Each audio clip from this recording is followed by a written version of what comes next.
I think something's wrong with its memory.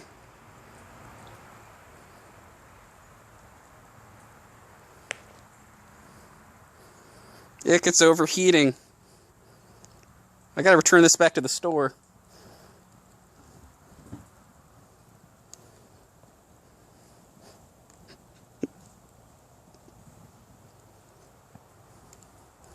I knew there was a bad overheating problem, but this is ridiculous.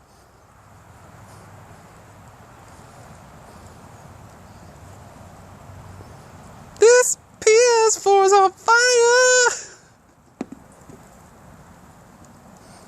This PS4 is on fire!